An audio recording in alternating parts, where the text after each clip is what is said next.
mais tu t'es mis en colère, tu as mal agi, et au bout du compte, c'est toi qui es pénalisé. La colère peut faire que tu ailles un peu trop loin dans ta propre justice, alors qu'il fallait peut-être minimiser le problème, et que ça pouvait se résoudre sans casse. Notre colère n'accomplit pas la justice de Dieu. Vous savez que la colère, c'est un sentiment de mécontentement entraînant une irritation violente. Parfois, nous avons entendu plus haut que notre justice est comme un linge souillé devant Dieu. C'est pourquoi Dieu dit à moi la vengeance. C'est pas pour rien. Parce que Dieu de l'homme n'est que souillure devant lui. Et que la colère de l'homme ne peut pas accomplir sa justice.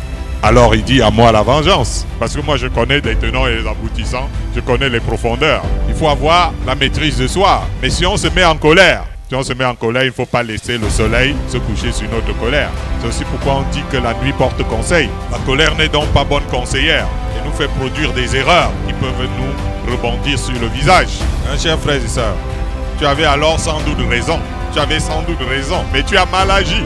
Et c'est toi qui te retrouves pénalisé pour avoir fait pire. Quelqu'un a fait quelque chose de mal, quelqu'un t'a offensé et tu avais raison. Mais tu t'es mis en colère. Tu as mal agi et au bout du compte, c'est toi qui es pénalisé. La colère peut faire que tu ailles un peu trop loin dans ta propre justice, alors qu'il fallait peut-être minimiser le problème et que ça pouvait se résoudre sans casse. Croyant ou non, doit être lent à parler. Parce que tu t'es mis en colère, tu as sorti un truc qui devient encore...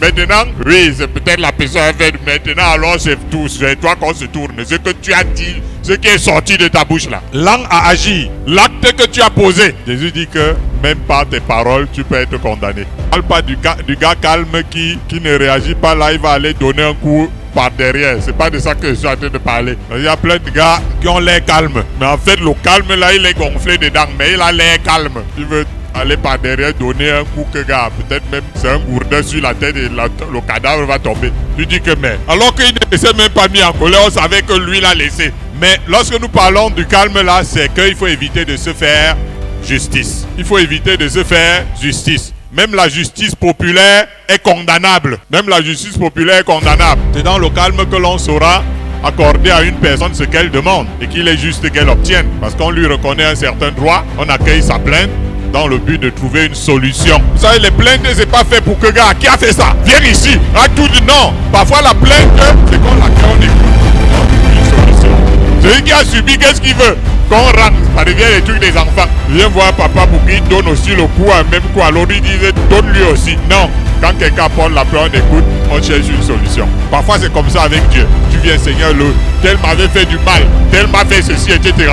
Je vais finir de t'écouter tranquillement. Et toi, tu veux, Seigneur, donne-lui aussi. Le Seigneur, lui, cherche une solution au problème que tu lui as posé. Est-ce que vous comprenez ça? Lui cherche une solution. Toi, ce que tu veux, c'est que, encore une fois, il faut que, si tu es blessé, il faut que tu... Non, Dieu t'écoute. Il a écouté. Après, wow, ça c'est grave. Enfin, c'est bien que tu fais voir à son frère. Maintenant, qu'est-ce qu'il faut faire pour trouver la solution? Vous voyez un peu. C'est un peu comme...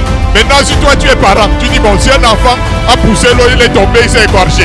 Maintenant, toi, le parent, pour juger la situation, tu vas dire quoi? Il faut qu'on pousse aussi celui qui a poussé l'eau pour qu'il soit écorché. Donc, vous voyez que souvent, quand nous demandons à Dieu, c'est que c'est pas forcément la solution. Je suis en train de vous enseigner la justice de Dieu, qui n'est pas la justice propre. Si vous ne laissez pas agir la colère, vous découvrirez qu'il y a une solution à tout. Même si cela demande réflexion, même si cela demande un peu de temps parfois. Je dirais que même si le plaignant a tort et qu'il soit vraiment affligé, ou du moment qu'il est faible et impuissant, il faut éviter de l'affliger davantage. Alléluia. Il pourra alors plus facilement comprendre ce qui est juste.